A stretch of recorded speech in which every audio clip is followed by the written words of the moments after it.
சின்னஞ்சேர கேளியே கண்ணம்மா சின்னஞ்சேர கேளியே கண்ணம்மா செல்வக்களஞ்சியமே சின்னஞ்சேர கேளியே. பாட்டியோட சமையல் சேனல்ல எனக்கு என்ன வேலை அப்படின்னு நீங்க பாத்தீங்கன்னா, இன்னைக்கு சொல்ற போற ரெசிபிக்கும் நான் பாடின பாட்டுக்கும் சம்பந்தம் இருக்கு. இன்னியோட ரெசிபி வந்து ஒரு மூலிகை கஷாயம். இந்த கஷாயம் வந்து தொண்டைக்கு ரொம்ப ரொம்ப ரொம்ப நல்லது.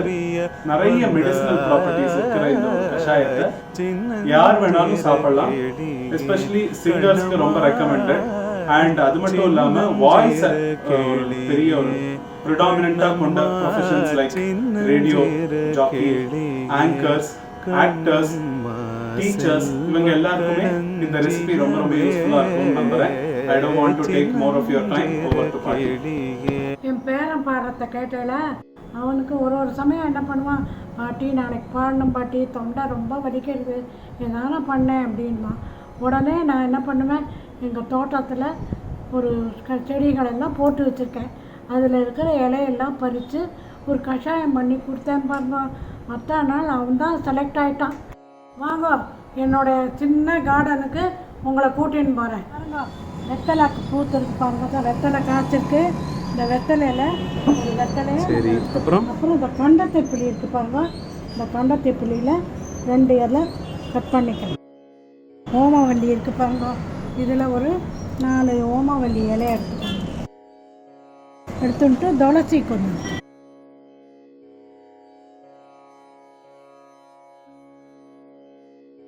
பாருங்க. நான் பறிச்சுன்னு வந்ததில் துளசி இதெல்லாம் நல்லா அலசி அலம்பி வைக்கணும். இந்த துளசி வந்து நாராயணனுக்கு ரொம்ப உகந்தது. ஆஞ்சநேயருக்கு துளசி மாலை தான் போடுவாள். இதை வச்சுக்கோங்க. துளசி என்ன யூஸ்? தொண்டைக்கு ரொம்ப நல்லது. தொண்டைக்கு ரொம்ப நல்லது. கண்டத்தப்பிலி எல்லாத்துக்கும் வாயவே வராது. கண்டத்தப்பிலியே நல்லா அலம்பி எடுத்து வச்சுக்கோங்க. இந்த வெத்தலை இருக்குது பாருங்க, வெத்தலை வந்து ஜீரணமாக வெத்தலையை ஒன்று எடுத்து அதையும் அலம்பி வச்சுக்கோங்க. ஓமவல்லி நல்லா வாசனையாக இருக்கும். சளி வராது, இலும்பல் வராது, எல்லாத்துக்கும் நல்ல மருத்துவ குணம் உள்ளது ஓமவல்லி தான். பெஸ்ட்டு ஓமவல்லி. இதையே நல்லா அலசி, ஏன்னா வெளியில் இருந்தது மண்ணெல்லாம் இருக்கும், நல்லா அலசி நீட்டாக வச்சுக்கோங்க. இந்த இலைகளெல்லாம் அலம்பி வச்சுட்டால இப்போ இது தவிர வேறு சாமான்கள்லாம் உங்களுக்கு என்னென்ன வேணுன்றத காட்டுறேன் பாருங்க. இந்த மிளகு 2 ஸ்பூன் போட்டுக்கோங்க. 2 இடி சும்மா இடித்து வச்சுக்கோங்க. அதுக்கப்புறம் ஓமம் 2 ஸ்பூன், அப்புறம் பெருங்காயம் 1 ஸ்பூன், அப்புறம் கருவேப்பிலை நல்லா ஒரு கை கருவேப்பிலை. இது வெல்லம். இது வந்து இஞ்சி, ரொம்ப நல்லது இஞ்சி. இஞ்சி வாரத்தில் 2 நாள் சேர்த்து சாப்பிடணும். இதில் சேர்த்துக்கோங்க, நல்லா காரமாக இருக்கும். இது வந்து ஜீரகம். ஜீரகம் நம்ம சாப்பாட்டில் எல்லாத்துக்கும் போடணும், எல்லாத்துக்கும் ஜெரிக்கும், ரொம்ப நல்லது. இது வந்து நெய், கொஞ்சோண்டு கடைசியில் நெய் விடுவேன், நல்லாயிருக்கும், கமகமான்னு வாசனையாக இருக்கும்.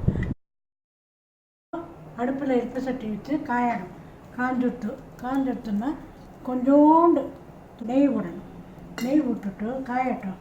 அதுக்குள்ளே இந்த இலையெல்லாம் கட் பண்ணி வச்சுக்கோங்க. எல்லாத்தையும் கட் பண்ணால் தான் வதக்க முடியும், இல்லாட்டா வதக்க முடியும்.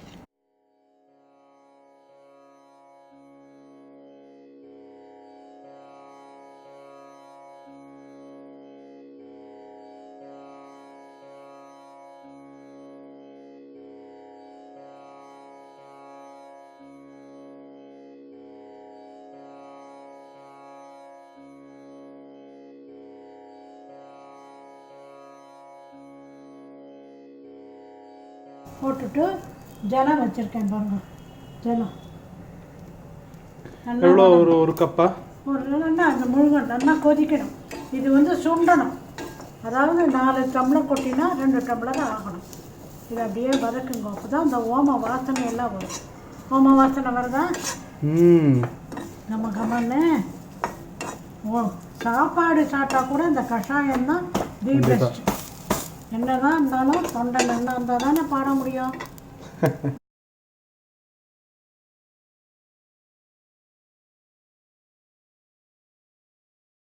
எல்லாம் அதனுடைய சாரெல்லாம் அதில் ஜலத்தில் வரும். நல்லா சுருங்கும். அப்போ இது எவ்வளோ நேரம் ஆகும் ரஃப்லி? 10 நிமிஷம் நல்லா கொதிக்கணும். எப்படி அடுப்பு எப்படி சிம்ல அடுப்பில் இல்லை நல்லாவே வைக்கலாம், அது காண்டவே காண்டாது. ஓகே. தண்ணி நிறையா இருக்குது, காண்டாது. பாருங்க 10 நிமிஷம் ஆயிடுது. ஜலமே கலர் மாறி போச்சு பார்த்தீங்களா? இப்போ என்ன பண்ணணும், இந்த வெல்லத்தை இதில் போட்டு விடணும். ஏன்னா கஷாயம் கொஞ்சம் கசப்பாக இருக்கும், ஆமாம், சாப்பிட முடியாது. கொஞ்சம் வெல்லம் போட்டால் கொஞ்சம் திட்டிப்பாக இருக்கும். அதனால் இதை போட்டு நல்லா இன்னொரு கலரணும். கலரிட்டாக்கா வெல்லம் கரைஞ்சி போயிடும். ஆச்சா? ஆயிடுத்து பாருங்க. ஆஃப் பண்ணிவிட்டு நல்லா வடிகட்டிடும். வடிகட்டி வச்சு இவ்வளோ தண்ணி விட்டும் பாருங்கள், இவ்வளோ தான் வந்திருக்கு ஜூஸு. இதில் கொஞ்சோண்டு நெய் விடணும். நெய் விட்டால் மணமாக இருக்கும். அப்படியே கொஞ்சம் ரொம்ப சூடாக சாப்பிடக்கூடாது, நாக்கெல்லாம் பொரிஞ்சு போயிடும். நல்லா மிதமாக ஆற வச்சு மெதுவாக துளி துளியாக சாப்பிட்டா அந்த தொண்டைக்குள்ளே போச்ச பிரமாதமாக இருக்கும். பாட்டி தூள் கலப்பிட்டியே, இந்த கஷாயம் ரொம்ப பிரமாதமாக இருக்கும்னு நினைக்கிறேன். சாப்பிட்டு பாரு. சாப்பிட்டு பார்க்குறேன்.